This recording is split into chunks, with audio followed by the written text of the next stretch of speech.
কৈছোঁ আৰু আমাৰ চাবচোন বিয়া এখন পাতিলে সেই দুজনমান 5-5 জটিলামান লৈ সেই চুক্তিতে বহিব, সেইখনো যোৱা খেলি। দেৱালীৰ দিনা ঘৰত চাকি গছ নজ্বলাব পাৰে, কিন্তু আজিকালি দেখিছোঁ আপোনাৰ গাঁৱে গাঁৱে চহৰে চহৰে এই চকৰি খেল, কি নাম আছে নাজানো আৰু, বুজি পাইছে নহয়, সেইখনো যোৱা খেলি। কাৰোবাক 10 টকা এটা টিকেট এটা লৈ কাৰোবাক ঠগি পেলাই ঘৰখনলৈ 100 টকা 500 টকা আহিব, 500 টকীয়া বস্তুটো লাভ আহিব বুলি যিটো মুখৰ দৰ্শন, তাৰ পৰা সুশান্তি নাহে। কলি মানে কি বেয়া প্ৰভাৱ, গতিকে আনক ঠগি পেলাই জীৱনটোত ভাল প্ৰভাৱ মোৰ কেনেকৈ আহিব? সেইকাৰণে পোনপ্ৰথমতে ৰজা পৰীক্ষিতে কলিক থাকিবলৈ কৈ দিছে দ্যুতম, অৰ্থাৎ যোৱা পাশা, য'ত যোৱা পাশা খেলিব। এই নহয় বোলে, এইখিনি কথা অকল শৰণীয়া ভজনীয়া ভকতসকলহে মানিব লাগে, এইটো নহয়, মনুষ্য মাত্ৰৰ হ'ল। আগতে অসুৰবিলাকেও যোৱা পাশা খেলা নাছিল। কোনো ভাওনাত দেখিছেনে অসুৰে যোৱা পাশা খেলাৰ কথা?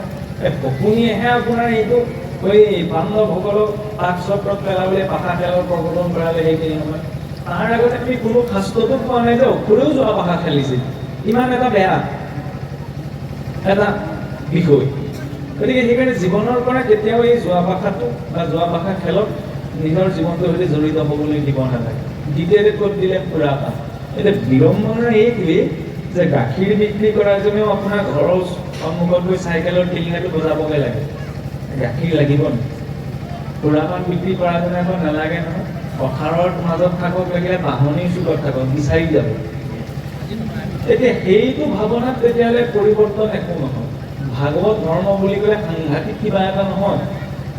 প্ৰথম ভেটিটো সুদৃঢ় কৰিব লাগিব, তাৰপিছত ভগা পজা হ'লেও বহুদিন টিকিব। কিন্তু যদি ভেটিটোত থুনুকা হয়, তেতিয়া 7 মহলীয়া অট্টালিকা থিয় কৰাই দিলেও একেজাক বতাহতে খহি যাব। ভেটিটো ক'ৰ পৰা নিৰ্মাণ হ'ব? এইখিনি সদাচাৰৰ পৰা। এইখিনিতে এতিয়া আকৌ এটা প্ৰশ্ন আহি পৰে, মনত এইটো ক্ৰিয়া কৰিব পাৰে। মহাপুৰুষ মাধৱদেৱ গুৰুজনাইতো ঘোষাত লিখি থৈ গৈছে যে অহংকাৰত থাকোঁতেও সাক্ষাতে কৃষ্ণক পাৱে শ্ৰৱণ কীৰ্তন ধৰ্ম যাৰ। কাৰোবাই কোনোবাই একো সদাচাৰ একো পালন কৰা নাই, বহুত অহংকাৰী, কিন্তু যদি শ্ৰৱণ কীৰ্তন তেওঁ জীৱনটোত কৰিছে, তেতিয়া তেওঁ কৰি যাব পাৰে। হয়, শুদ্ধ কথা, সেইটো ভুল হ'বই নোৱাৰে। কিন্তু যেতিয়া মই জানিছোঁ যে এই বস্তুটো বেয়া, তেতিয়াহ'লে মই তাক এৰিব লাগে, নহয়নে? মই যেতিয়া গম পাইছোঁ এই স্থানখন অপবিত্ৰ, তেতিয়াহ'লে সেই স্থানখনলৈ মই নাযাব লাগে। কিন্তু যদি মই এইটো ভাবোঁ, নহয় এই নাখাবলগীয়াটো খাম, নাযাবলগীয়া জেগালৈও যাম, তাৰপিছত আৰু মই শ্ৰৱণ কীৰ্তন কৰি যাম, এইটো হ'লেতো পাপ বুদ্ধি হ'ব। বোলে যি নামত কৰে পাপ বুদ্ধি অষ্টাংগ যদিও নাহিকে বুদ্ধি, তেতিয়াহ'লে মই ঈশ্বৰৰ সৈতে কপথা আচৰণ কৰিব নোৱাৰোঁ নহয়, সেইটো বৰ ডাঙৰ অপৰাধ হৈ পৰিব। সেইকাৰণে অন্ততঃ যিখিনি মানুহ হিচাপত আমি এই নীতি নিয়ম পালন কৰিব নালাগে, অন্ততঃ যিকেইটা একেবাৰে সাধাৰণ কথা আমাক ঈশ্বৰে দেখুৱাই দিছে, সেইকেইটা জীৱনত আচৰণ হ'ব লাগে। সেইকাৰণে প্ৰথম যোৱা পাশা ত্যাগ, মদ্যপান। কেঁচুৱা ল'ৰাটোও আপোনাৰ চুচৰি বাগৰি খোজকেইটা পোনাব বিচাৰে, হয়নে নহয় ল'ৰা? হয়, সি চিন্তা কৰিব পৰা হোৱাই নাই, ভাবিব পৰা হোৱাই নাই, কথা ক'ব পৰা হোৱাই নাই, হ'লেও সি শিশুটিয়ে চুচৰি বাগৰি কেনেদৰে খোজকেইটা পোনাও সেইটো চিন্তা কৰে। এফালে এইজনে যদি ডাঙৰ হৈ আকৌ খোজ বেকা হয় কিবা এটা খায়, তেতিয়াহ'লে বাৰু মানুহৰ শাৰীত থাকিলে কি কৈছোঁ বুজি পাইছেই চাগে। ঈশ্বৰে ইমান এটা ভাল শৰীৰ দিছে, অন্ততঃ সেইকণ চিন্তা। ইয়াত একো ধৰ্মৰ জ্ঞান, সাংঘাতিক জ্ঞান লোৱাৰ প্ৰয়োজন নাই নহয়। কেঁচুৱা ল'ৰাটোও খোজটো বনাব বিচাৰিছে, মই আকৌ যদি খোজ বেকা হয় কিবা এটা খাইছোঁ, তাৰপিছত মই আৰু ৰাম নাম লৈ আছোঁ, আৰু ধৰ্ম কৰ্ম কৰি আছোঁ, মোক সংস্কাৰ কেনেকৈ হ'ব? সেইকাৰণে প্ৰথমতে অন্ততঃ যিখিনি বৰ্জন কৰিব লাগে সেইটো জীৱনটোৰ পৰা আমি আঁতৰাব লাগিব। আমি এইটো কোৱা নাই যে আপোনালোকৰ জীৱনত এইখিনি আছে, কিন্তু এইখিনি যদি থাকিলেহেঁতেন তেতিয়া আপোনালোকে এই অনুষ্ঠানটো নাপাতে বা ইয়ালৈ নাহেও। কিন্তু আমি দেখিছোঁ সমাজৰ য'তে ত'তে এনেকুৱা কিছুমান দেখা পাওঁ। তেতিয়া তেওঁলোকক যাতে আমি ক'ব পাৰোঁ, যে বুজাব পাৰোঁ, ঈশ্বৰে ইমান এটা ভাল জীৱন দিছে, সেই জীৱনটো যদি বেয়াখিনিৰ মাজত ৰাখিছোঁ, সাৰ্থকতা কোনখিনি? ইয়াৰ পাছতে ক'ত স্থান দিলে? যি স্থানত প্ৰাণী হিংসা হ'ব। বৰকে মাছ মঙহৰ কথা নকওঁ, ৰাইজে বেয়া পায় এইবিলাক খোৱা নোখোৱাৰ কথা ক'ব লাগে। কিন্তু অন্ততঃ এটা চিন্তা, ঈশ্বৰৰ ওচৰত যেতিয়া মই চাকিগছ জ্বলাইছোঁ যে প্ৰভু মোক ভালে ৰাখিবা, মোৰ পৰিয়ালটোক ভালে ৰাখিবা, তেতিয়া মই আনৰ পৰিয়াল এটা নষ্ট নকৰিবও লাগিব। ঈশ্বৰৰ ওচৰত মই বিচাৰিছোঁ মোৰ পৰিয়ালটো ভালে থাকক, মই যদি আপোনাৰ পৰিয়ালটো নষ্ট হওঁ, ঈশ্বৰে মোক কিবা কৰিবনে? সেই জীৱকেইটাৰতো জীয়াই থকাৰ অধিকাৰ আছে, নহয়নে? ঈশ্বৰৰ সৈতে কপট এটা আচৰণ কৰিব নোৱাৰি নহয়, জয় বিজয়কে কোধাই নিদিলে।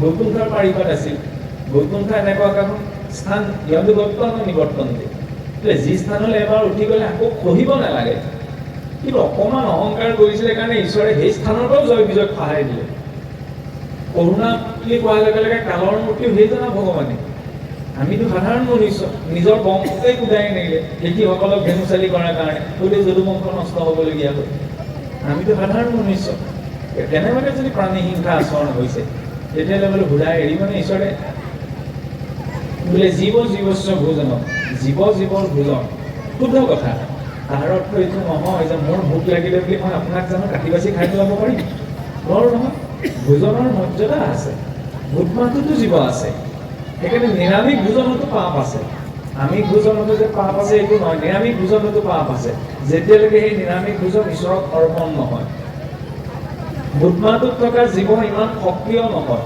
ইমান চেতনাপ্ৰাপ্ত নহয় যে সি দুখ কষ্ট অনুভৱ কৰিব সিহঁতৰ স্নায়ুতন্ত্ৰ নাই কিন্তু বাকী কেইটাইতো অনুভৱ কৰে হয়নে আৰু সেই অনুভৱ কৰাৰ লগে এফালে আমাৰ চিন্তাটো চাওক মৰাশটো চুলে মই অগ্নিত ভৰিটো সেকিম গাটো ধুম নিমপাত এখিলা চুলাম তাৰ পাছতহে গৃহ প্ৰৱেশ কৰিম এইফালে আকৌ ধৰ্মৰ স্বৰূপ যদি মৰাশকে সিজাই পেলাই মই খাই আছো মই ভেকু ভাওনাকে কৰি থকা নাই তাৰ পৰা কিবা পৰিৱৰ্তন হ'ব জানো একো নহয় সেইকাৰণে প্ৰথম এইটো চিন্তা লাগিবই পুনশ্চ কৈছোঁ কোনে কি খায় কি নাখায় তাত কাৰো ক'বলগীয়া নাই আমাৰো ক'বলগীয়া নাই কিন্তু এই মাৰ্গটোৰ সৈতে জড়িত হৈছোঁ যেতিয়া অন্ততঃ এইটো চিন্তা লাগিবই কাৰণ এয়া মই মনে সাজি কোৱা কথা নহয় নহয় একাদশত ভগৱন্তই কৈছে ইমানলৈকে কৈ দিছে বোলে নমাৰিবে পশুক এৰিবে মাংস আশা নমাৰিবে পশুক এৰিবে মাংস আশা তাৰ মাজত এনেকুৱা সকলো ওলাব যিসকলে বোলে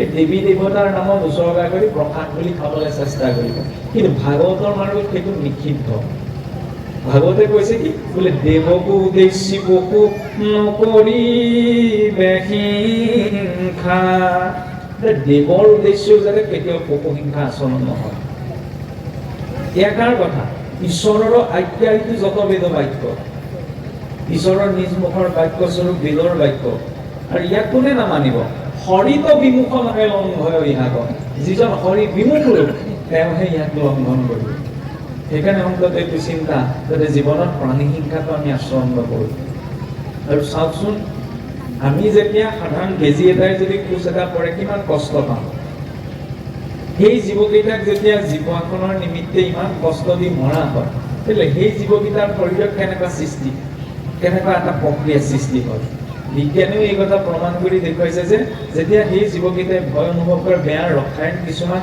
সিহঁতৰ শৰীৰত নিৰ্গত হয় এণ্ড্ৰটক্সিন আৰু সেইবিলাক যেতিয়া নিৰ্ভৰণ হয় শৰীৰৰ প্ৰতিটো অংগত সোমাই যায় তাকে আমি যদি ব্যক্তি এজনে ভক্ষণ কৰে তাৰ পৰা এটা প্ৰটিন পাব ভিটামিন পাব এইটো বেলেগ কথা সেইখিনি খোৱাৰ পিছত হজম হৈ যাব ওলাই যাব কিন্তু যিখিনি সময়ত সেই পশুটোৱে যিটো ভয় অনুভৱ কৰিছিল ক্ৰোধ অনুভৱ কৰিছিল সেই ভয় আৰু ক্ৰোধ ভাৱটো কিন্তু ব্যক্তিজনৰ ভিতৰত থাকি যাব ফলত তেওঁ উগ্ৰতা চঞ্চলতা প্ৰকাশ পাব ঈশ্বৰে প্ৰটিন ভিটামিনৰ বাবে প্ৰকৃতিত আপোনাৰ মোৰ বাবে উপলব্ধ কৰাইছে 100 গ্ৰাম মাংসত মাত্ৰ 14 গ্ৰাম প্ৰটিনহে থাকে 100 গ্ৰাম সয়াবিন ৰাজমাহত 36 গ্ৰামলৈকে প্ৰটিন থাকে প্ৰটিন ভিটামিনৰতো কোনো প্ৰশ্ন নাই তেতিয়াহ'লে কিহত লাগি আছো সেইকাৰণে অন্ততঃ এইটো চিন্তা হ'বই লাগিব যে ভাগৱত মাৰ্গত আহিছোঁ যেতিয়া জিভাখনৰ নিমিত্তে মই যাতে জীৱ এটা নষ্ট নকৰোঁ নাই কৰা নাই আজিলৈকে বোলে হাত দিয়ে পোৱা নাই কেতিয়াবা মিটিংটো মাৰিলে অকণমান দোকানৰ পৰাহে কিনি আনো সেইটো মই বন্ধ কৰা নাই নহয় অনুমন্তাক বিশ্বচিতা নিহন্তা ক্ৰয় বিক্ৰয়ী সংস্কৰ্তা সুপহৰ্তা সফাদকাশ্বতী ঘাতক অনুমতিদাতা কথা বচা কৰোতা কিনোতা খাওঁতা ৰান্ধোতা বাহুতা সমানে 8 প্ৰকাৰে বধ ভাগি হয় ঈশ্বৰো টেঙৰ বাঘ সিংহ ইমান হিংসুক জন্তুবিলাক আছে নহয়নে সেই হিংসু জন্তুবিলাকৰ শৰীৰত কিন্তু ঈশ্বৰে সাক্ষী ৰখা নাই কিন্তু মনুষ্যৰ শৰীৰত কিন্তু সাক্ষী ৰাখিছে তাকো এজন দুজন নহয় 14জন সাক্ষী কাৰণ আমি মনুষ্যই মুখেৰে মিছা কথা নকওঁ আমি কাণেৰেও মিছা কথা কওঁ ভৰিয়েও মিছা কথা কওঁ জিভায়েও মিছা কথা কওঁ বুলি এই বস্তুটো খাব নালাগে খাইছিলানে মই খাইছোঁ বুলি কেতিয়া নকয় নাই খোৱা মই আমুকলৈ যাব নালাগে গৈছিলি নাই যোৱা মই চবতে মিছা কথা কওঁ সেইকাৰণে ঈশ্বৰেও জানিছিল যে ই জীৱই সঁচা কথা নাই, মনুষ্য বোলে জীৱটো বৰ লেকেটীয়া যে ই মিছা কথা ক'বই। সেইকাৰণে প্ৰতিটো ইন্দ্ৰিয়ত একোজন সাক্ষীক ৰাখিছে। কৰ্ণত বোলে দিগগণ, নাসিকাত অশ্বিনী কুমাৰ, নেত্ৰত আদিত্য, মুখত অগ্নি, জিভাত বৰুণ, পদত বিষ্ণু, হস্তত ইন্দ্ৰ, বুদ্ধিত বাসুদেৱ, মনত চন্দ্ৰ, অহংকাৰত ৰুদ্ৰ, লিংগত প্ৰজাপতি, গুহ্যত মিত্ৰ। গতিকে এই সকলো হিচাপ হৈ হৈ গৈ আছে। এইটো চিন্তা নহয় বোলে ইয়াত জীৱ হত্যা কৰিলে আৰু পিছত বোলে জন্ম যায় এই নৰকত বোলে একদম ৰিফাইন তেলত ভাজিব, সেইখিনি নেদেখা লোকৰ কথা। অকণমান চাইড কৰি কওঁচোন। অন্ততঃ এইটো চিন্তা যে মই ভোজনৰ নিমিত্তে যাতে আন জীৱ এটাক কষ্ট নিদিওঁ।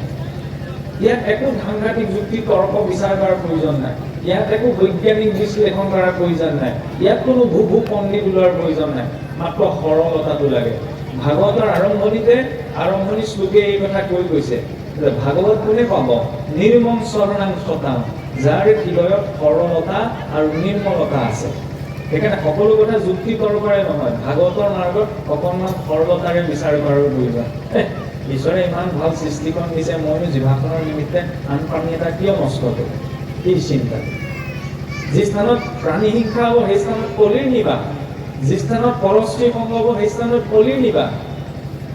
গৃহস্থৰ পঞ্চমনা, আজি পৰা কালি বাৰু কিছুমান ব্যৱস্থা আমাৰ কমি গ'ল বা কমিছে, যে বস্ত্ৰ পৰিধান কৰোঁতে, পানী তোলোতে, ঘৰ সাৰোঁতে, ঢেঁকীত ধান বান্ধোতে ইয়াতো কিছুমান অজানিতে জীৱ নষ্ট হয়, নহয়নে? তেতিয়া বোলে পাপ আচৰণ হয়। বোলে বা কেনেকৈ পাপ হ'ব? আমি নাজানিহে কৰিছোঁ। এতিয়া গছৰ ওপৰত কেইটা পৰুৱা মৰিছে আমিতো নাজানো, নহয়নে? নাজানি কৰিলেও সমাজতে ক্ষমা আছে, সৃষ্টিত ক্ষমা নাই। কেনেকৈ নাই? জুইকুৰাই এতিয়া মই নাজানি পেলাই যদি কেঁচুৱা ল'ৰাই পেলাই যদি জুইকুৰাই হাতখন দি দিয়ে, নোকোৱাকৈ থাকিব জানো?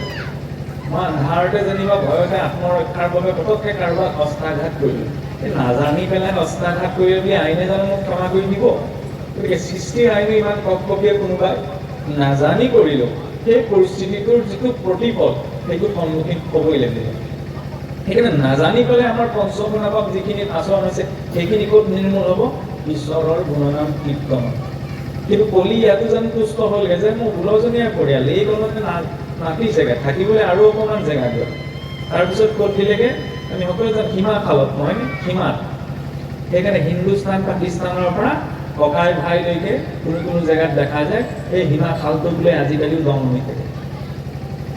এফালে ভাতৃপ্ৰেম চাওক, আগৰ অসুৰবিলাকৰ পৰা আমাৰ শিকিবলগীয়া ঢেৰ আছে। কিয় এই কথা কোৱা হৈছে? হিৰণ্যাক্ষক যেতিয়া বৰাৰূপী ভগৱন্তই বধ কৰি থৈ গুচি গ'ল, কক্ষীকৈ কি ভাবিলে? মোৰ ভাতৃক যেতিয়া ভগৱন্তই বধ কৰি থৈ গুচি গ'ল, নাৰায়ণে বধ কৰি থৈ গুচি গ'ল, গতিকে মই ভাতৃ হত্যাৰ প্ৰতিশোধ ল'ম। কাৰ পৰা? জগতৰ ঈশ্বৰৰ পৰা। অসুৰ আছিল, অভিশাপগ্ৰস্ত হৈ তেওঁ সেই শৰীৰ পাইছিল, সেইটো সুকীয়া কথা। কিন্তু হ'লেও তাত এনেকুৱা এটা চিন্তা দেখুওৱা নাইনে যে ভাতৃক হত্যা কৰি থৈ যোৱাৰ কাৰণে জগতৰ ঈশ্বৰৰ বিৰুদ্ধেও অস্ত্ৰ হাতত তুলি ল'লে। কিমান ভাতৃপ্ৰেম অসুৰৰ মাজতো আছিল। আৰু এতিয়াৰ ভাতৃপ্ৰেম চাওক, বোলে মাটি বাৰী কথাত লাগি, ধন সম্পত্তিৰ কথাত লাগি, একে পিতৃ মাতৃৰ সন্তান গোটেই জীৱন বোলে মাত বোল নকৰাকৈ পাৰ কৰি দিলে। তাৰ পৰা আৰু ভাগৱত পঢ়ি থাকক, কিবা লাভ হ'বনে? মই যেতিয়া নিজৰ ভাই ককাইৰ মাজতেই মিলা প্ৰীতিৰে থাকিবলৈ শিকা নাই, তাৰপিছত আৰু ভাগৱত পঢ়ি শুনি ঢেৰ কথা কৈ ঢেৰ কথা আলোচনা কৰি কি লাভ আছে? সেইকাৰণে আমি ঢেৰ তত্ত্ব কথা কিছুমানত মই ব্যক্তিগতভাৱে গুৰুত্ব নিদিওঁ। কেলে? কাৰণ আজি মই মোৰ বুদ্ধিৰে যিটো ঢুকি পাইছোঁ সেইটোহে মই আপোনাক ক'ব পাৰিম। মোৰ বুদ্ধিৰ ঢুকিয়ে বাহিৰৰ বস্তু এটাতো ক'ব নোৱাৰোঁ। গতিকে মোৰ বুদ্ধিৰে যিটো ঢুকি পাইছোঁ সেইটোহে ক'ব বিচৰা হৈছে। এফালে চাওকচোন, প্ৰথমতে আমাৰ যেনেকুৱা এটা সমাজ পৰিয়ালৰ মাজত আমি আছোঁ, তাত যদি কিবা খেলি মেলি সৃষ্টি হৈ আছে, প্ৰথমতে আমি সেইটো ঠিক কৰিব লাগিব, তাৰ পাছত সমাজ। কিন্তু পোনপ্ৰথমতে আমি কি কৰোঁ? সমাজলৈ গুচি আহোঁ, কিন্তু নিজৰ ধৰাতলখন আমি ঠিক কৰি নলওঁ। এইটো কোৱা নাই যে আপোনালোকৰ জীৱনত তেনেকুৱা কিবা আছে, কিন্তু কোনোবাখিনি যদি আছে তেতিয়াহ'লে চিন্তনীয় বিষয় কিন্তু সেইখিনিত কৈ পৰে, নহয়নে? সেই হিৰণ্যাক্ষয়ো নিজৰ যেতিয়া স্বৰ্গ জয় কৰি ইন্দ্ৰৰ ৰাজমুকুটটো আনি নিজেই পিন্ধাহি নাই, নিজৰ মাতৃকৰণতহে প্ৰথমত দিছেহি। অসুৰৰো সেইকণ সংস্কাৰ আছিল। আজিকালি আমাৰ কি হয়, বোলে বয়স এটা পোৱালৈকে পিতৃ মাতৃ মা দেউতা বুঢ়া হ'ল আৰু তেতিয়া ঘৰত কোন আছে বুলি বুঢ়া বুঢ়ী আছেনে? দুদিন বেমাৰত পৰিলে আপোনাৰ ওলাই যায় কিমান মৰম আছে। মৰাৰ পাছত আমি সান্তনা দিবলৈ যাওঁ নহয়, ভালেই হ'ল মৰিলে, তেওঁ কষ্ট নাখালে তোমালোকৰো কষ্ট নহ'ল। চিন্তা সেইটোহে, যিটো মানুহক মই গোটেই জীৱন শত্ৰু বুলি ভাবি থাকিলোঁ, সেইটো মানুহে কিন্তু মোৰ মৰাৰ দিনা পিন্ধি থকা অলংকাৰকেইটা খুলিবলৈ নাযায়, ঘৰৰ মানুহকেইটাই যাব।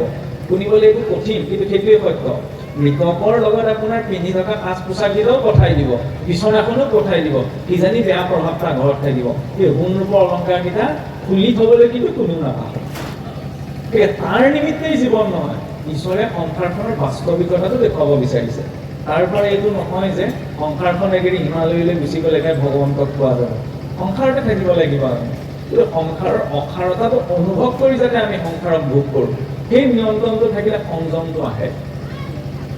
আৰু সেই হিমাকালৰ পাছত একেবাৰে শেষত ক'ত স্থান দিলেগৈ? সোণত, নহয়নে? সেইকাৰণে গৃহস্থী ঘৰখনৰ এক প্ৰতি কোণলৈও ঈশ্বৰৰ অৰ্থ অৰ্পণ কৰি ৰাখিব লাগে।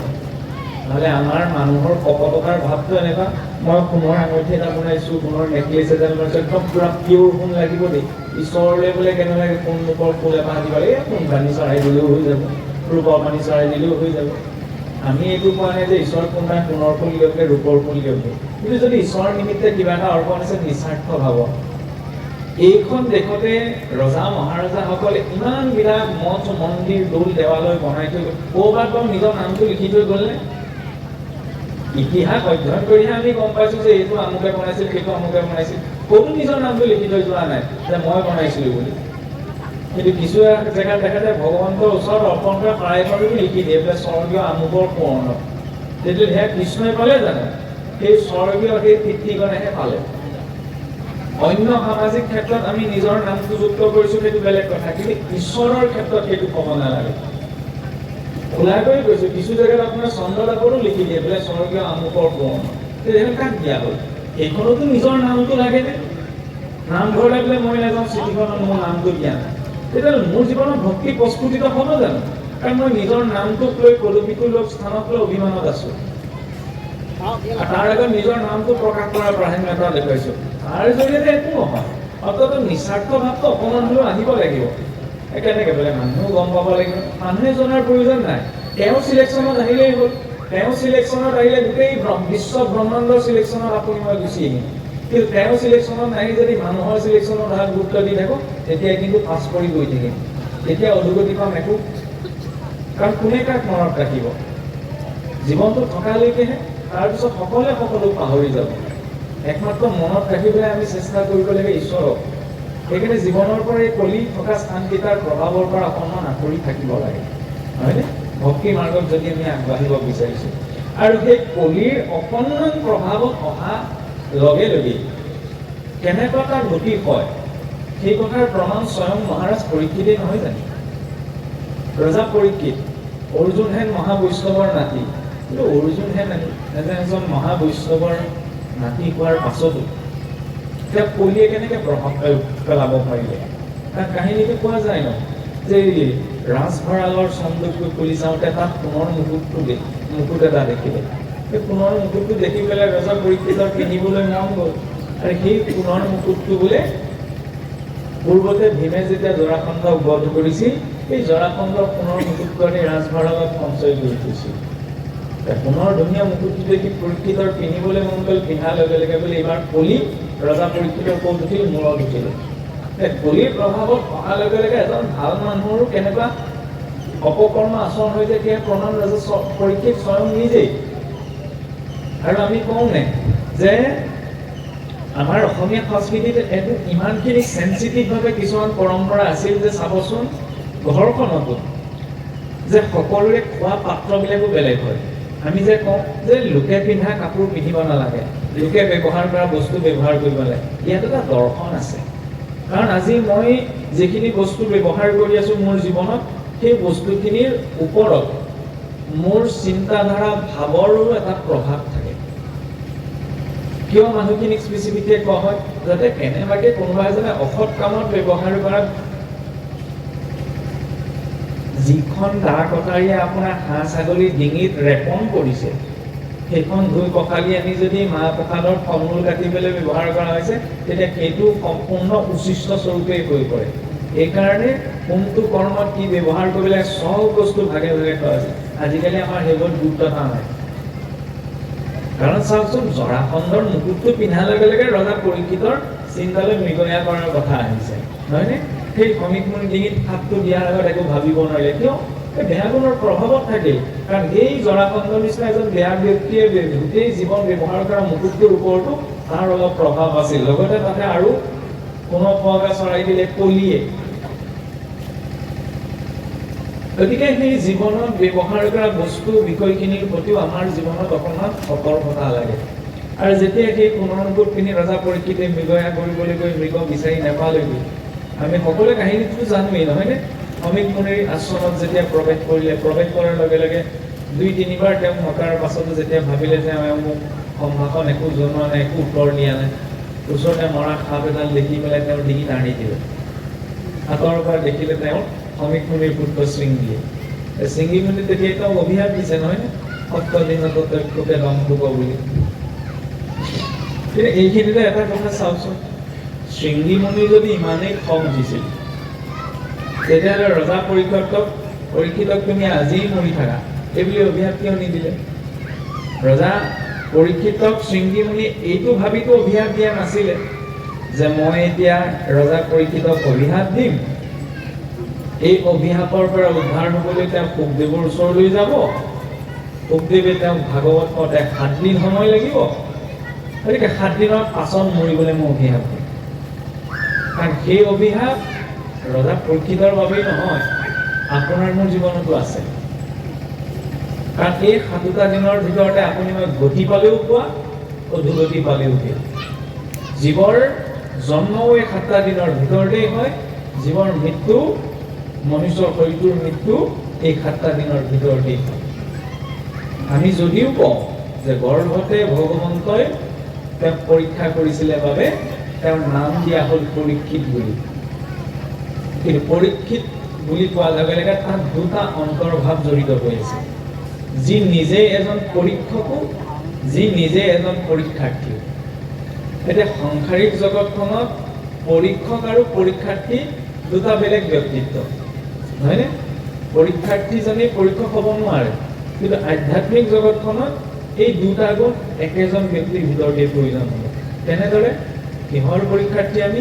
এই জন্ম মৃত্যু জৰা ব্যাধিৰ চক্ৰটোৰ পৰীক্ষাৰ্থী একোজন। এই পৰীক্ষাটো আপুনি মই দি আছো, আৰু আপুনি মই একোজন পৰীক্ষকো। কি কৰিব লাগে, কি কৰিব নালাগে, কি আচৰণ কৰিব লাগে, কি বৰ্জন কৰিব লাগে, এইখিনি নিজে পৰীক্ষা কৰিবলৈ ঈশ্বৰে আমাক বিবেকটো দিছে।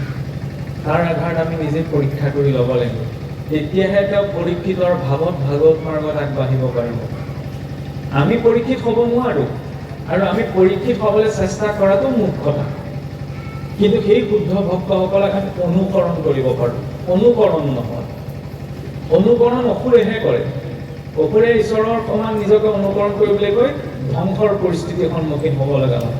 সেইকাৰণে ঈশ্বৰৰ দিব্য গুণবিলাক অনুকৰণহে কৰিব লাগে। তাৰ পৰা শিকিবলগীয়া কি আছে, সেইটোহে আমাৰ বাবে প্ৰয়োজন। এতিয়া যেতিয়া ৰজা পৰীক্ষিতে সেই 7 দিনৰ ভিতৰত তেওঁ মৃত্যু অনিবাৰ্য বুলি অভিশাপৰ খবৰ পালে, খবৰ পোৱাৰ লগে লগে আমি সাধাৰণ মনুষ্য হয়তো ডাঙৰ চিন্তাত কৰিলে 7 দিনৰ পাছতে মৰি থাকিম বুলি। এতিয়া এইখিনিতে অকণমান কাহিনী এটা ক'ব বিচৰা হৈছে, যে কাহিনীটো আচলতে এনেকুৱা যে এজন ব্যক্তিৰ মানে এটা সময়ত ভাৰতবৰ্ষত এজন বহুত সিদ্ধ পুৰুষ আছিল। এইটো ঋষিপাঠক প্ৰভুজনে প্ৰায় কাহিনীটো অকণমান তেওঁ ধাৰাৰে কয়, গতিকে শুনিছে যদিও আমি নাজানো, গতিকে আমাৰ কথা মনলৈ আহিছে কাৰণে অকণমান উল্লেখ কৰা হৈছে। আৰু যে সেই সিদ্ধ পুৰুষজনে মানে যি কৈ দিয়ে তাকে কৈ যায়। এই কথাটোকে গম পাই এজন মানে বহুত প্ৰতিষ্ঠিত সদাগৰ ব্যৱসায়ী আছিল। তেতিয়া তেওঁ ব্যৱসায়ৰ সম্পৰ্কতে বা জীৱনটোৰ সম্পৰ্কতে জানিবলৈ মানে সেই সিদ্ধ বাবা বা সিদ্ধ পুৰুষজনৰ ওচৰলৈ গ'ল। হোৱাৰ পাছত তেওঁ ক'লে যে মহাৰাজ, মোৰ জীৱনটোতনো কি হ'ব কি নহ'ব, আগন্তুক সময়ছোৱালৈকে তেওঁ অকণমান চাই চিতি আপুনি কওকচোন।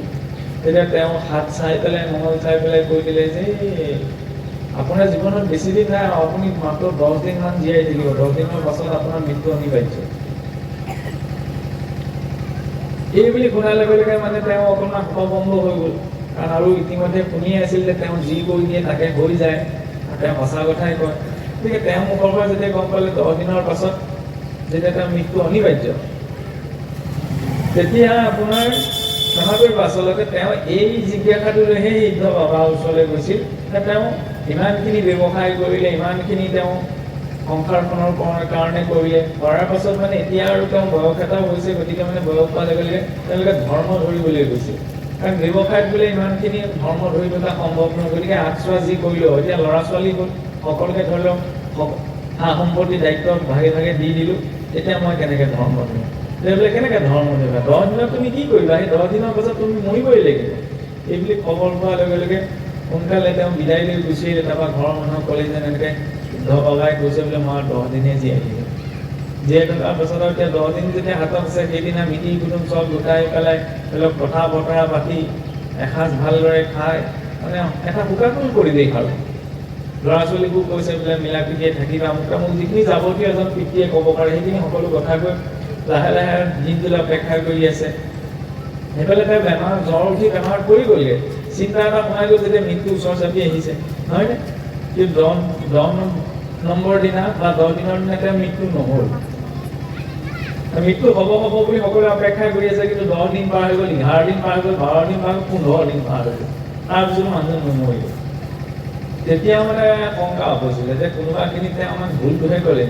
এইবুলি মানে তেওঁক লৈ পেলাই ল'ৰা ছোৱালীকেইটাৰ সৈতে সিদ্ধ বাবাৰ ওচৰলৈ আহিলে যে আপুনিতো কৈছিলে 10 দিনৰ মতে মৰিব বুলি, কিন্তু আজি 15 নম্বৰ দিন, আজিলৈকে যে মই নমৰিলোঁ। তেতিয়া তেখেতে হাঁহি পেলাই কৈছে যে এই 15 দিনৰ ভিতৰত 15 দিন যে তুমি জীয়াই থাকিলা, তোমাৰ যি যি দায়িত্ব আছিলে তুমি ল'ৰা ছোৱালীক ভাগ কৰি দিলা। যিকণ অন্তত 10 দিনৰ 15 দিনৰ আগলৈকে তোমাৰ যিখিনি অন্তত বেংক বেলেঞ্চৰ পৰা আৰম্ভ কৰি পেঞ্চনৰ পৰা যত যিমান যিকেইটা তুমি নিজৰ বুলি ভাবি আছিলে সেইকেইটাও তুমি ভাগ কৰি দিলা। এতিয়া তুমি আজৰি হ'লা। প্ৰকৃততে তোমাৰ মৃত্যু হ'ল। 15 দিনৰ আগতে তুমি যিটো আছিলা আৰু 15 দিনৰ পাছত এতিয়া তুমি সেইটো নহয়। 15 দিনৰ আগতে তোমাৰ সকলো আছিল, কিন্তু এতিয়া তোমাৰ একো নাই।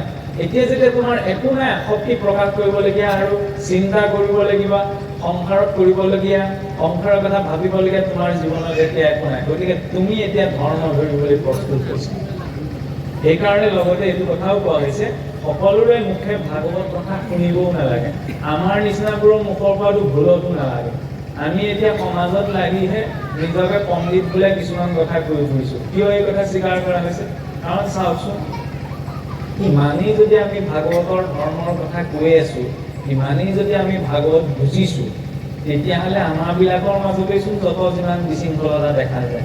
অসমখনতেই চাওকচোন ধৰ্মৰ নামত কিমান ভাগ, আজিও শেষ হোৱা নাগে, আৰু ভাগ হৈ গৈহে আছে। কোনোবাখিনিত আমাৰে কিবা এটা ভুল হৈ আছে। এতিয়া ভুলটো স্বীকাৰ কৰাৰ ক্ষেত্ৰত এনেকুৱা যে এইটো নহয়, তাৰ বাবে আমি সমাজক ক'ব নোৱাৰোঁ। তাৰ বাবে কোনোবাখিনিত আমি বুজাই থকা সকলেই কোনোবাখিনিত দায়ী। বোলে কেনেকৈ? এইখিনিতো কাহিনী এটাৰ প্ৰসংগ আহে। এবাৰ মানে জম্বুদ্বীপৰ আপোনাৰ সূৰ্যবংশী এজন ৰজাই বোলে ৰাজ্যত এটা কথা, ৰজাজনৰ নাম মই পাহৰি গৈছোঁ, গতিকে ৰজাজনে এটা আধ্যাদেশ জাৰি কৰি দিলে। বোলে মোৰ ৰাজ্যত যিমানবিলাক বোলে পণ্ডিত আছে, সকলো পণ্ডিতে মোক ভাগৱতৰ কথা ক'বহি লাগিব, আৰু যিজন পণ্ডিতে মোক ভাগৱতৰ কথা কৈ মোৰ মনত বৈৰাগ্য উপজাব পাৰিব, তেওঁক মই সমস্ত ধন সম্পদ জম্বুদ্বীপৰ গোটেই ৰাজ্যভাৰ তেওঁক অৰ্পণ কৰি মই বনলৈ গুচি যাম। কিন্তু মই এতিয়া সংসাৰখনক এৰিব বিচাৰিছোঁ, কিন্তু চোন এৰিবলৈ ভাবোঁহে এই ল'ৰা ছোৱালীকেইটাক দেখিলে, সংসাৰখনক দেখিলে, ৰাজ্যখনক দেখিলে মোৰ মূৰটো নষ্ট নহয়। গতিকে মোক ভাগৱত কৰি পেলাই মোৰ মূৰ নষ্ট কৰিব লাগে। কিন্তু মূৰ নষ্ট কৰিবলৈ আহিলেই নহ'ব। কেনেবাকৈ যদি মোৰ মনত বৈৰাগ্যটো উপজাব নোৱাৰে, তেতিয়াহ'লে কিন্তু মই ধৰি পেলাই কাৰাগাৰত ভৰাই কৰি দিম। এই কথাটো যেতিয়া গোটেই ৰাজ্যত বিয়পি গ'ল, তেতিয়া ৰাজ্যত যিমানবিলাক ভাগৱত বক্তা আছিল, যিমানবিলাক আধ্যাত্মিক বক্তা আছিল, সকলো আহিলে ৰজাৰ ৰাজ্যলৈ। ভাবিলে কি এইটোৱেই সুযোগ, ইমান দিনে কৈ আছোঁ, এইকণ কৰি যেতিয়া ৰজাৰ মনত বৈৰাগ্য উপজাই দিব পাৰোঁ, তেতিয়াহ'লে গোটেই ৰাজ্যভাৰ মোকেই দি থৈ যাম। এফালৰ পৰা এজনে কৈ গ'ল, সিজনে কৈ গ'ল, কৈ যোৱাৰ পাছত ৰজাৰ ভাল নালাগিলে, অকণমান আমনিহে লাগিলে। বৈৰাগ্য উপজা দূৰৰে কথা। তাৰপৰা লাহে লাহে চৰ্ত অনুসৰি গোটেইসকলক আপোনাৰ ৰজাই কাৰাগাৰত বন্দী কৰি ৰাখিলে। কিছুদিন পাৰ হৈ গ'ল, তাৰপিছতে বোলে ৰাজ্যখনৰ এজন বৃদ্ধ ব্ৰাহ্মণ আছিল। বৃদ্ধ ব্ৰাহ্মণজন ওলালেহি। বৃদ্ধ ব্ৰাহ্মণজন ওলালেহি পত্নীয়ে কৈছে যে এই ৰজাক বৈৰাগ্যৰ কথা বুজাবলৈ কৈ যক যিমান আছিল গোটেই সোপা আপোনাৰ কাৰাগাৰত সোমাই আছে। এতিয়া এই মৰিবলৈ 2টা দিন আছে, আপুনি বৃদ্ধ বয়সত এই ৰজাৰ কাৰাগাৰত কটাবলৈ যোৱাতকৈ ইয়াতেই থাককচোন। তেতিয়া তেখেতে ক'লে এই নহয়, তেওঁলোক দেখা মানুহ, ইমান এটা অভিজ্ঞতা নাই, গতিকে মই এটা অভিজ্ঞতা পাইছোঁ, গতিকে সেই অভিজ্ঞতাৰ আধাৰত কিজানি মই মোৰ বয়স উপলব্ধ আধাৰত মই তেওঁৰ মনত বৈৰাগ্যৰ ভাৱটো জগাবই পাৰোঁ, গতিকে মই চেষ্টা এটা কৰি চাম গৈ। এই বুলি কৈ ব্ৰাহ্মণজন উপস্থিত হ'লি। অকণমান কথা আৰম্ভ কৰিছিলে, 2-3 অধ্যায় যোৱাৰ পাছতে ৰজাৰ বৈৰাগ্য নপজিল বুলি টোপনি কিন্তু উপজি গ'ল। টোপনি ধৰা দেখি পেলাই বোলে নাই তোমাৰ আৰু কাম নহ'ব, এইবুলি লাহেকৈ ব্ৰাহ্মণজনক ধৰি পেলাই বোলে কাৰাগাৰত সোমাই গ'ল। এইটো আচলতে বুজাবলৈ ব্যৱহাৰ কৰা কাহিনীহে। তাৰপিছতে আপোনাৰ কি হ'ল, ঠিক তাৰ কিছুদিনৰ পাছতে সেই ব্ৰাহ্মণজনৰ এজন পুত্ৰ আছিল, যি পুত্ৰজনে মানে সৰুকালতে সন্ন্যাস গ্ৰহণ কৰিছিল। এতিয়া সন্ন্যাস আশ্ৰমত এটা নিয়ম আছে, নিয়মটো কি যে 12 বছৰৰ মূৰত 12 বছৰ এটা যুগ ভৰাই, গতিকে এটা যুগৰ মূৰত যদি পুত্ৰই বিচাৰে পিতৃ মাতৃ বা নিজৰ ঘৰখনলৈ আহিব পাৰে। এই পুত্ৰই যেতিয়া পিতৃ মাতৃক খা খবৰ ল'বলৈ বুলি বিভিন্ন দেশ বিদেশ ভ্ৰমণ কৰি ঘৰত উপস্থিত হৈ দেউতাকক নেদেখিলে, তেতিয়া মাকক সুধিলে যে মা দেউতা ক'ত গ'ল? তেতিয়া মাকে গোটেই কাহিনীটো ক'লে বোলে এনেকুৱা তেনেকুৱা ৰজাই বন্দী কৰি দিছে, তুমি থাকাচোন বোলে মোৰ ৰজাৰ ওচৰৰ পৰা। সেই বুলি কৈ তেওঁ গৈ ৰজাৰ ওচৰত উপস্থিত কৰিলে। তেতিয়া ৰজাৰ ওচৰত প্ৰস্তাৱ কৰিলে যে মহাৰাজ আপুনি ইমানখিনি লোকৰ কথা শুনিলে, অকণমান ময়ো কিবা এটা কওঁ, মোৰ কথাও শুনকচোন। ৰজাই ভাবিছে এই ডেকাৰ পৰা বৃদ্ধলৈকে গোটেই সোপা শুনি পেলাই জেলত সোমিও তয়ো মৰিবলৈকে আহিছে, মনতে ফটো ভাবিব আৰু উপায় কচোন কি কওঁ বুলি আৰম্ভ কৰিলে। কিন্তু সেই বালক সন্যাসীজনে যেতিয়া ভাগৱত কথা ক'বলৈ আৰম্ভ কৰিলে, কিছু প্ৰসংগ যোৱাৰ পাছতে ৰজাৰ মনত স্বাভাৱিক এটা সংসাৰ বিমুখিতা, বৈৰাগ্যৰ ভাৱটো উপজি উঠিল। আৰু তেতিয়াই গম পালে যে এওঁ কথাখিনি মোক ক্ৰিয়া কৰিব। আৰু তেতিয়া ক'লে বোলে মহাৰাজ মই এইটো কথাত পতিয়ন কৰিছোঁ, মোক আৰু এইবিলাক ৰাজ্য ভোগ নালাগে, মই এনেও এৰিব বিচাৰিছিলোঁ, কিন্তু আপোনাৰ কথাখিনি শুনি পেলাই মোৰ অকণমান বৈৰাগ্য ভাৱটো আহিছে, গতিকে ৰাজ্যভাৰ মই তোমাকেই অৰ্পণ কৰিলোঁ, আজিৰ পৰা মই সন্ন্যাস আশ্ৰম গ্ৰহণ কৰিলোঁ। তেতিয়া সন্যাসীজনে কৈছে